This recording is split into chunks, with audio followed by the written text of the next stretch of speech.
Türk Ağsaqqalları İctimai Birliyinin mərkəzi ofisində Ulu Öndər Heydər Əliyevin anadan olmasının 102-ci il dönümü münasibətilə tədbir keçirilib. Tədbirdə birliyin üzvləri, Tatar icmasının nümayəndələri, Qazaxıstandan olan qonaqlar və ictimaiyyət nümayəndələri iştirak ediblər. Tədbir Azərbaycanın dövlət himninin səsləndirilməsi ilə başlayıb. Daha sonra ümumilli lider Heydər Əliyevin və şəhidlərimizin əziz xatirəsi bir dəqiqəlik sükutla yad edilib. Tədbirdə çıxış edən Türk Ağsaqqalları İctimai Birliyinin sədri Sudeyev İmanverdiyev, ümumilli lider Heydər Əliyevin Azərbaycanda dövlət quruculuğu, müstəqilliyimizin bərpası və ölkəmizin dünya miqyasında tanınmasında misilsiz xidmətlərindən danışıb. Bildirib ki, Heydər Əliyev məqsədyönlü fəaliyyəti ilə Azərbaycan dövlətinin zamanın ən çətin sınaqlarından çıxarıb. Məhz bugünkü müstəqil, qüdrətli və güclü Azərbaycan ümumilli lider Heydər Əliyevin şahesəridir. Digər çıxış edənlər bildiriblər ki, Ulu Öndər Heydər Əliyev tərəfindən əsası qoyulmuş sosial inkişaf strategiyası Prezident İlham Əliyev tərəfindən uğurlu şəkildə davam etdirilir və yeni nailiyyətlərə imza atılır. Bu baxımdan Müzəffər Ali Baş Komandan İlham Əliyevin siyasi iradəsi, qətiyyəti və uzaqgörənliyi ilə Vətən müharibəsində qazanılan şanlı qələbəmiz Azərbaycan tarixinə qızıl hərflərlə yazılıb. Azərbaycan dünyada qalib, azad, güclü və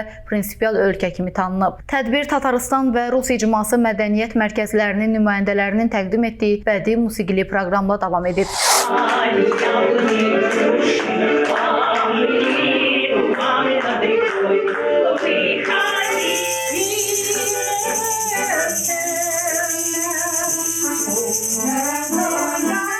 Bədii hissədə həmçinin Sənət Akademiyasının tələbəsi, istedadlı gənc ifaçı Davud Nəsirli də çıxış edib.